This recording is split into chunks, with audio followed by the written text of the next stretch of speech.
Petit Garçon était triste. Ses mains le démangeaient, ses pieds le démangeaient, et il ne savait quoi faire pour se débarrasser de ces démangeaisons. Petit Garçon et sa famille vivaient très loin de tout hôpital, et très loin de tout médecin ou infirmière. Ils habitaient un village perché dans les montagnes des Philippines. Les autres garçons et filles du village avaient aussi les mains et les pieds qui les démangeaient. Personne ne savait quoi faire à ce sujet. Un jour, 2 jeunes femmes arrivèrent au village. Petit Garçon les entendit dire qu'elles étaient missionnaires venues de très loin. Il les entendit dire qu'elles allaient vivre 1 an dans son village. Puis l'une d'elles le regarda directement et l'invita à écouter des histoires sur Dieu. « Viens près de la rivière à côté du village d'où s'écoule l'eau qui vient de la montagne, et n'oublie pas d'inviter tes amis, dit-elle avec un grand sourire. Peu de temps après, Petit Garçon et une dizaine d'autres enfants étaient assis sur la rive rocailleuse de la rivière en compagnie des 2 missionnaires. Petit Garçon écoutait attentivement, tandis que l'une d'elles ouvrait un livre aux images colorées pour en lire une histoire sur Dieu. Mais soudain, sa main se mit à le démanger. Il se gratta, puis ce fut son pied. Il le gratta aussi. Ensuite, son autre main et son autre pied commencèrent à le gratter. Les autres enfants ressentirent aussi des démangeaisons. Et tous se mirent à se gratter sans cesse. C'était difficile de se concentrer sur l'histoire de Dieu en se grattant ainsi. Les missionnaires remarquèrent que les enfants étaient distraits par leurs démangeaisons. Elles examinèrent de près leurs mains et leurs pieds. « J'ai une idée, dit l'une des missionnaires. Quand j'étais petite, j'ai vu une éruption semblable dans mon village.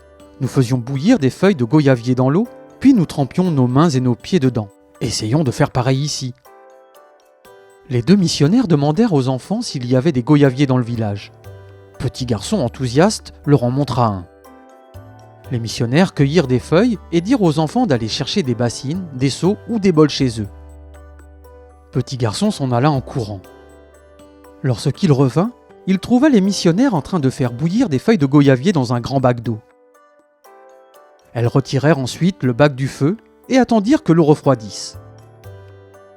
Pendant ce temps, elles apprirent aux enfants des chants joyeux à la gloire de Dieu. Puis elles versèrent l'eau dans les bassines, seaux et bols rapportés par les enfants. « Prions Dieu pour qu'il nous aide », proposa l'une d'elles. L'autre montra aux enfants comment fermer les yeux et joindre les mains. Elle pria « Cher Dieu, s'il te plaît, guéris ces enfants. Au nom de Jésus, Amen. » Petit Garçon et les autres enfants mirent leurs mains dans leurs récipients respectifs et attendirent 20 minutes.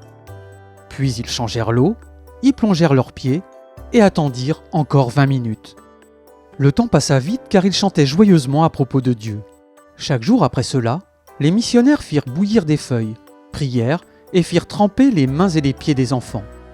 Elles montrèrent aussi aux parents comment faire de même. Au bout de 2 semaines, les petites bosses blanches disparurent des mains et des pieds des enfants. Tout le monde était tellement content. Ensuite, les missionnaires invitèrent les enfants à revenir au bord de la rivière pour écouter d'autres histoires sur Dieu. Petit Garçon y alla. Cette fois, il pouvait écouter attentivement parce que ses mains et ses pieds ne le démangeaient plus. Il voulait en savoir plus sur le Dieu qui avait écouté les prières des missionnaires et qui l'avait guéri. Les 2 jeunes femmes qui ont aidé Petit Garçon ont été formées pour devenir missionnaires dans un centre construit grâce à l'offrande du 13e sabbat en 1986. Merci de prévoir une offrande généreuse ce trimestre qui aidera d'autres enfants en Asie à découvrir Jésus.